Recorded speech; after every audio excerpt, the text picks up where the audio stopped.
வணக்கம். அதிமுக பொதுச் செயலாளர் எடப்பாடி பழனிசாமிக்கு எதிராக அக்கட்சியின் முன்னணி நிர்வாகிகள் பலரும் போர்க்கொடி தூக்கியுள்ளனர்.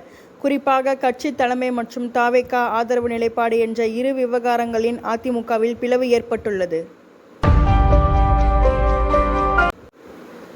எடுத்த எடுப்பிலேயே அரசிடம் பணம் இல்லை என பேச ஆரம்பிக்காதீங்க. அதெல்லாம் இருக்கு. மக்களுக்கு கொடுக்க மனசும் ஆட்சி திறமையும் தான் வேணும் என்று திமுக தலைவர் ஸ்டாலின் கூறியுள்ளார்.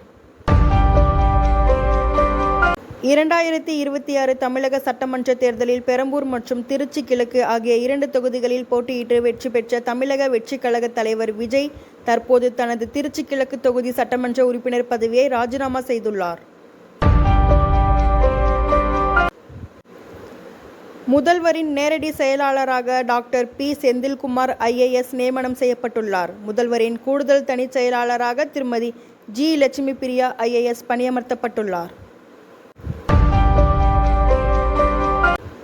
திமுக சட்டமன்ற கட்சியின் தலைவராக உதயநிதி ஸ்டாலின் தேர்ந்தெடுக்கப்பட்டுள்ளார். அதோடு சட்டமன்ற குழுவின் துணைத் தலைவராக KN நேருவும் சட்டமன்ற கொறடாவாக ஏவா வேலுவும் தேர்வு செய்யப்பட்டுள்ளதாக அதிகாரப்பூர்வமாக அறிவிக்கப்பட்டுள்ளது.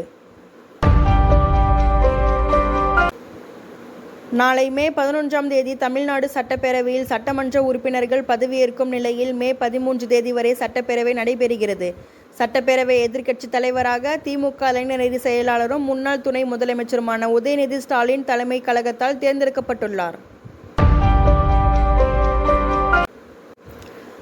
தமிழக அரசு மின்சார கட்டண சலுகை குறித்த புதிய அரசாணையை வெளியிட்டுள்ளது. அதன்படி தமிழ்நாட்டில் நடைமுறையில் உள்ள 100 யூனிட் இலவச மின்சார திட்டம் தொடர்ந்து செயல்படுத்தப்படும் என அறிவிக்கப்பட்டுள்ளது.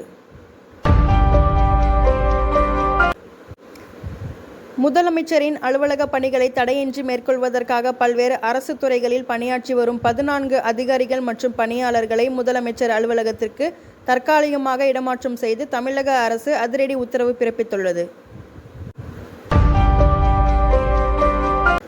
நாளை மே 11ஆம் தேதி திங்கட்கிழமை கூடுகிறது தமிழ்நாடு சட்டப்பேரவை. தற்காலிக சபாநாயகராக கருப்பையா பதவியேற்பு.